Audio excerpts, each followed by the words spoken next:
Okay, we're going to talk about solving equations in this section. We have an equation is just a mathematical statement that two mathematical expressions are equal. So, for example, here we have 1 plus 2 on the left, and that expression is equal to the number 3 on the right. Sometimes they involve a variable. So here we have a variable x, and we assume x is a real number here. And this statement says that 4x plus 1 equals 3. Now that's not true for all real numbers x. In fact, there are a limited number of possibilities for the value of x here. And we call such a value of x, which makes this statement true, a solution to the equation. So quite often we solve problems that involve searching for solutions to equations involving variables.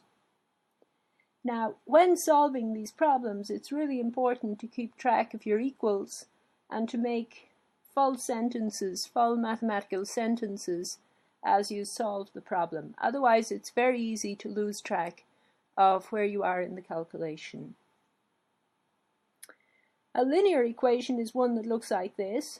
It's of the form ax plus b equals 0, where a and b are real numbers, and x, of course, is the variable.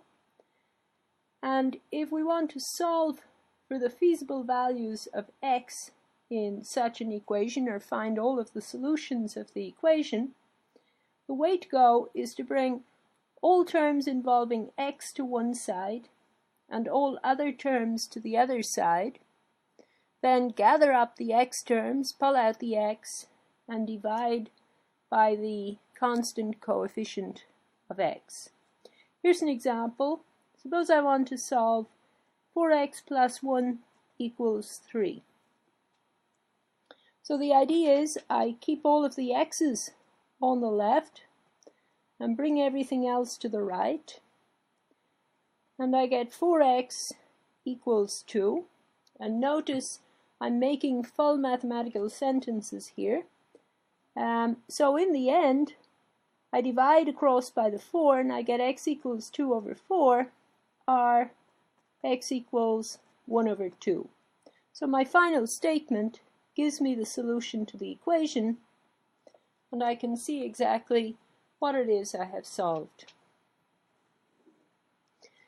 How about this one? Well, the method says bring all of the terms with x's to one side and everything else to the other side. And now I pull out the x here, so I have 3 minus 1 times x equals minus 1. And that tells me that 2x equals minus 1. And dividing across by the 2, I get x equals minus 1 over 2.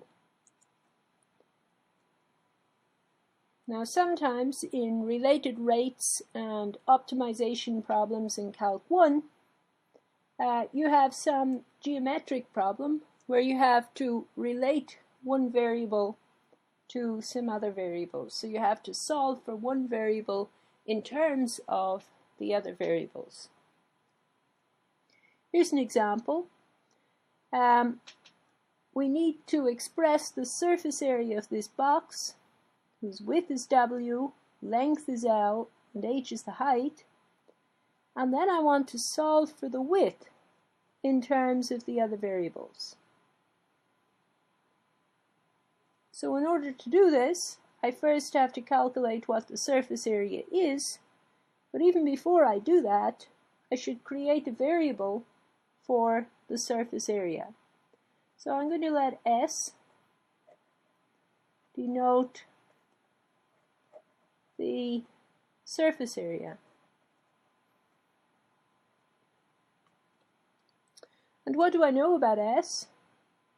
Well, it's equal to the sum of the areas of both ends, so it's 2h times w, plus the sum of the areas of both sides here, so that's 2 times l by h, plus the area of the top and the area of the bottom, which is 2 times L by W. And now the question is, what I'm looking for is an expression for the width in terms of the other variables. So in other words, I have to solve for W here. So I bring everything that doesn't have a W over to the left, and that's the 2LH term.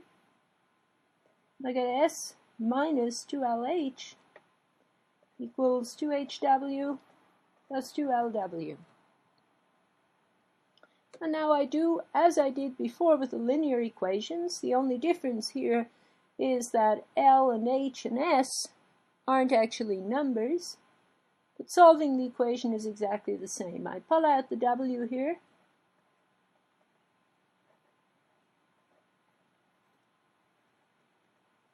and that's the coefficient of W on the right, 2H plus 2L, so I divide across by that, and I get W equals S minus 2LH over 2H plus 2L. And that's my solution. And then in related rate problems, one would perhaps be asking, how is W changing with respect to time, given that the surface area is changing in a particular way, or vice versa.